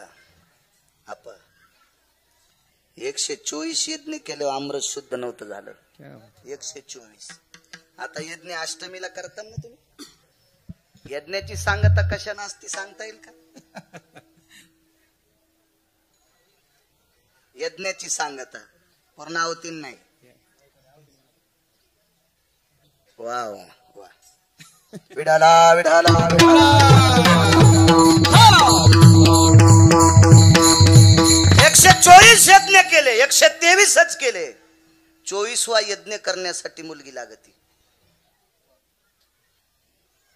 म्हणून जयंती नावाच्या मुलीचं लग्न तात्काळ केलं आणि तो 24वा यज्ञ केला. दशरथ राजाला सुद्धा एका यज्ञासाठी शांता नावाची कन्या घ्यावा लागली. तिचं नाव होतं शांता. ती कोणाची होती मात्र ते तपासा. इथून पुढे तुम्ही आता चिठ्ठ्या द्यायचं शिका, म्हणजे आमचे लोक अभ्यास करतील. परवाला एक जणांनी मला चिठ्ठी दिली, म्हणले योगे 28 विटेवर उभा. कपासून ऐकायला म्हणले 28 युग 28 युग सगळे सांगा बरं. धोतर ओलं झालं घामान. ते म्हणलं 5 तर मलाच माहित आहेत. सत्ययुग, त्रेतायुग, क्रतायुग, द्वापारयुग, कलियुग 5 मला माहित आहेत. तुम्ही सांगा म्हणलं तांबद युग. पुढचं सांगा म्हणलं टाइम संपला ना रे, 9 वाजून गेले, मग पुन्हा सांगू हे का नाही. असे जर लोक झाले तर आमच्या लोकांना अभ्यास करावा लागेल. आणि इथं हुशार झालेत लोकांना. आता ग्रंथ विकत घ्यायचं काम नाही, मोबाईल मध्ये सगळं पाहू शकतात लोक. हुशार झाले लोक. वेळ संपला राजा. 124 यज्ञ केल्याच्या नंतर अमृत शुद्ध होत नव्हतं. 2च मिनिटात रामकृष्ण नामाच्या ताकदीत अमृत शुद्ध केलं. काय दिलं नसतं इंद्राने? नाही स्वीकारलं.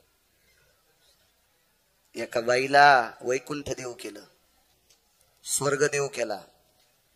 भगवान शिवजीला विचारून कैलास देव केला. ब्रह्मदेवाला विचारून सत्यलोक देव केलं. पण ती बाई म्हणली नको देवा, नुसतं भजन केलंय. तू दिलेल्या श्वासाचे जन्मभराच्या श्वासा इतके मोजिले दाम बाई मी हिकत घेतला श्याम. नकोय म्हणले. नको मला काही नकोय देवा, एकच देऊन टाक, फक्त मला तू या कपाळावर बसव. मग गोपीचंद उठी. मग गोपीनं जिथं शरीर समर्पित केलं तिथली माती कपाळाला लावली. नाही घेतलं. भक्त म्हणावे तयासी. निळोपराय ज्या महाराजांना देवाच्याही पलीकडचं मानायचे. निळा म्हणे आम्ही नोळखोजी देवा, तू कयाचा धावा करीत असो. आणि त्या तुकोबारायला 36 किलो सोन्याचा नजराना पाठीला. 2 मिनिटात एवढा पुरावा सांगतो, कारण वेळेला 9ला सोडं. पहिल्यासारखा राहिलात ना बाळ्या. आता काठाव कीर्तन सोडायला दोन्ही कोण बोलत येत ना माणसं. 32 किलो सोन्याचा नजराना, 32 किलो सोन्याचा नजराना पाठीला. देहूतली एक सामान्य बाई होती, ती तुकोबारायची श्रोता होती. तिनं सांगितलं होतं. ही बाई किती अधिकारी होती सांगू. हिला 2 गोष्टीचा पुण्याचा पर्व काळ होता. एक तर तुकोबारायची श्रोता होती एक, आणि दुसरी गोष्ट अनगडशा फकीराला भाकरी घालीत होती. अनगडशा फकीर दुकानात धुपन काढणारा नाही. अनगडशा फकीर, ज्या फकीराने तुकोबारायच्या कीर्तनातल्या घोंगडीची घडी करायची, इतका अधिकारी फकीर होता. सिद्ध फकीर होता तो फकीर.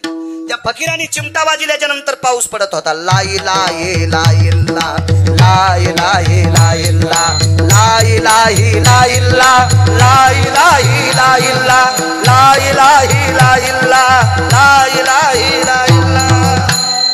चिमटा वाजित होतो आणि पाऊस पाडित होतो. चिमटा वाजून पाऊस फक्त 8च लोकांना पाडला. त्याच्यापैकी तुकोबारायच्या काळात अनगडचा फकीर. आणि 1952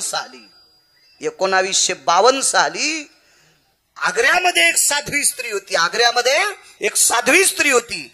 त्या साध्वी स्त्रीला स्वामी रामांची भेट झाली. स्वामी राम म्हणजे 1949 ते 51 शंकराचार्य होते.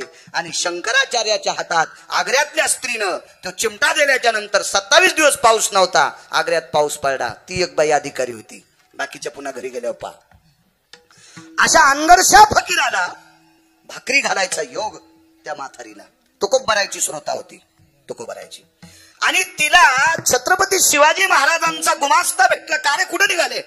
म्हणे तुकोबारायला हे द्यायचे. छत्रपती शिवाजी महाराज रयतेचे राजा. स्वतःच्या 8 पत्न्या सोडून जगातल्या प्रत्येक स्त्रीला माय म्हणणारा राजा होता. छत्रपती शिवाजी महाराजांना धर्मपत्न्या 8 होत्या. नाव सगळ्यांना पाठ असावी. नुसत्या धर्माच्या नावानं गप्पा आणते. काही काही त्यांच्या नावावर निवडून येते तरी त्याला पाठ नाहीत. छत्रपतींना बायका किती होत्या. कानो बापा थोत्तर हाणायला पाहिजे तो. 8 पत्न्याच्या व्यतिरिक्त जगातल्या प्रत्येक स्त्रीला आई म्हणत होता. अरे काळ्या रात्री चमकत होत जिच्या रूपाचं ऊन, अशी देखणी होती एका मुस्लिमाची सुन. अरे तिला पाहुणी आई म्हणाला, अरे तिला पाहुणी आई म्हणाला राजा तो सिलवान.